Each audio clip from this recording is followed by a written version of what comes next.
the proposals, you're going to kill them. That seems to me a pretty logical assumption by everybody, that you have no desire for peace or a ceasefire. You simply want to lure them into a place where they consider any proposal and then kill them. Do you accept that that is not the way that you get a peace deal, by killing negotiators? What happens when peace talks are underway, but one side strikes in the very city hosting them? That's the clash tonight between Piers and Israel's UN ambassador Danon. The core question: if the goal is a ceasefire, why hit Doha, an allied capital, in the middle of negotiations? Before we dive into the full story, comment where you're watching from. And don't forget to like and subscribe so you don't miss the next one. Danon defends the move as a strike on Hamas leaders, not on Qatar, pointing to US, UK and French counter-terror operations as precedent. His argument: Israel faces a double standard. But Piers pushes back, saying striking negotiators mid-talks risks alienating allies, sparking backlash, and collapsing the very peace process Israel claims to want. In short, it's a duel between military urgency and diplomatic trust. And the next 10 minutes test which logic carries more weight. With Danon, the Israeli ambassador to the United Nations. Welcome back to Uncensored, Danon. I appreciate you taking the time to talk to me again.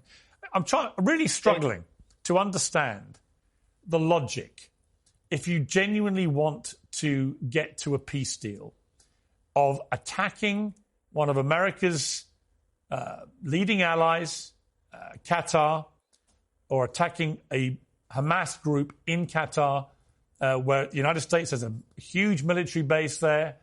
They've been at the forefront of trying to forge a peace deal, bringing all the people together.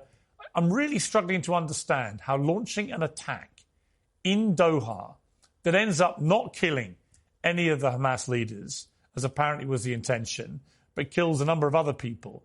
But it causes outrage across the region, upsets the President of the United States, enrages the Emir of Qatar, understandably. How does any of this advance Israel's cause? And why does it make anybody in the world imagine that Israel genuinely wants peace? Because that is the last thing you would do, surely, is attack the negotiators as they're meeting to discuss a peace deal. Thank you for having me again, Piers. So let's make it clear. The attack was not against Qatar. The attack was in Doha against the leadership of Hamas, a notorious terrorist organization which orchestrated the atrocities of October 7th. So we actually targeted terrorists, period, that are killing people. And only last week we had another terror attack in Jerusalem. And the same group in Qatar, they put a statement that they congratulate the success of the attack, which killed another 6 Israelis. So we are committed to find those terrorists, to bring them into justice, or to bring justice to them. And that's exactly what we did. And Piers, it is exactly what the U.S. did when the U.S. attacked Osama bin Laden, in Pakistan, by the way, or when the U.K. attacked ISIS terrorists in Syria or Iraq, or when France is attacking terrorist groups in Mali or Burkina Faso. But when it comes to Israel, all of a sudden there is double standard. Why you attack terrorists in a different country and you breach sovereignty of another nation? But that's how it works. We fight terror and we will continue to hunt down those terrorists wherever they are. They cannot hide in Gaza, in Beirut. We will find them wherever they will be.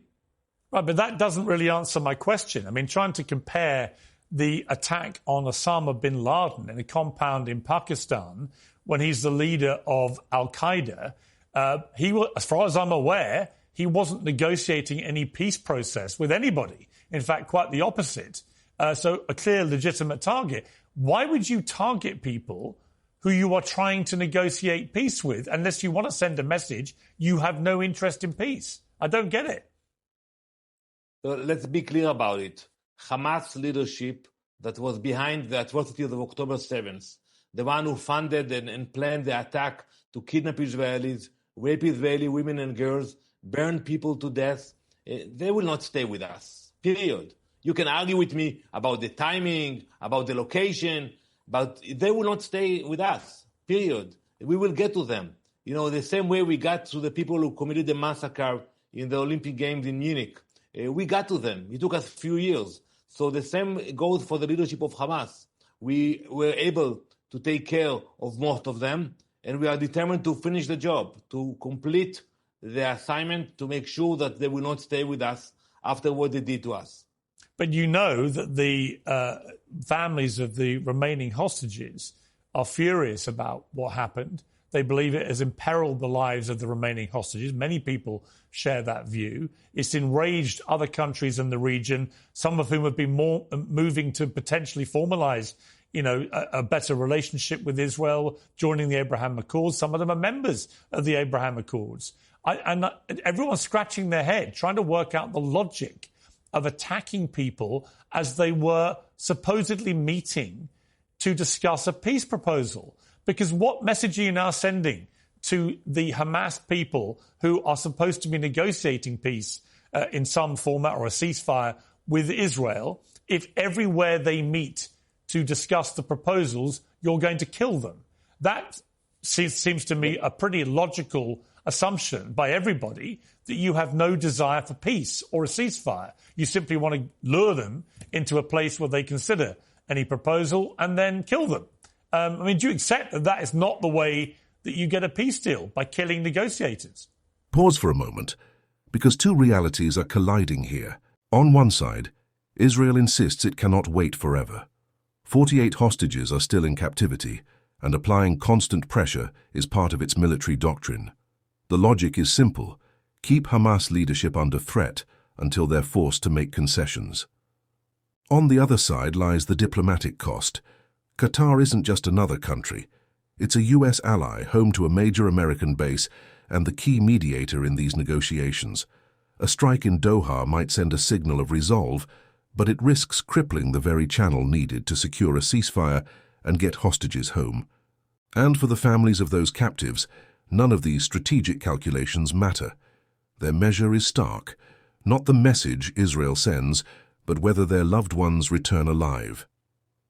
So the question left hanging after this operation is brutally clear. Did it create leverage toward a deal, or did it shut the door on the only path to peace? The message is very clear. We are not going to wait forever. There is an opportunity for a ceasefire. By the way, we accepted one, and Hamas in the last minute, the same leadership that you are parading now, the same leadership that you're saying that negotiating peace, they decided to pull back from the agreement that was proposed to them. So we don't think they really had the intention to move forward.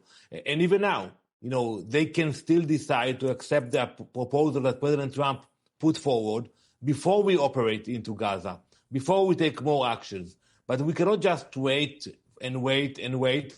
For 2 years, we have hostages in captivity, 48 of them still in captivity of Hamas.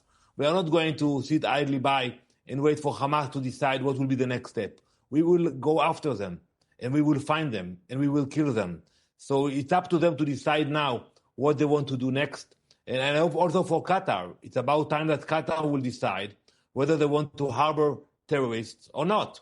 I don't understand why they find asylum in the Ritz-Carlton in Doha, and why they are not hiding in a tunnel in Beirut or in Gaza. And I think those terrorists should know that they cannot continue with their lavish lifestyle after they committed this atrocity.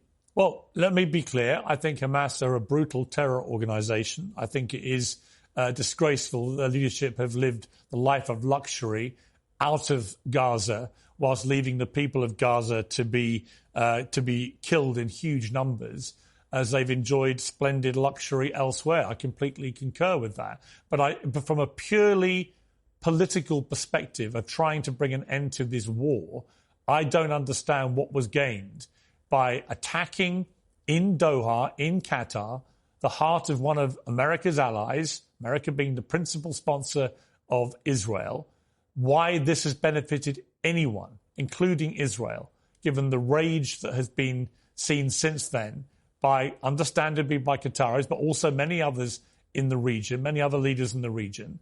It didn't achieve its mission. Do you accept the mission was a failure? You didn't kill, reportedly, any Hamas commanders. So do you accept the mission failed?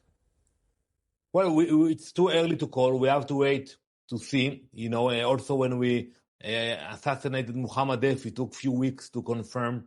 So we'll have to wait. But the intention, that's what's important. The message that was sent. Even if we fail this time, we will do it again and again and again until we will hunt them down, all of them. So they cannot hide. I think they know it by now.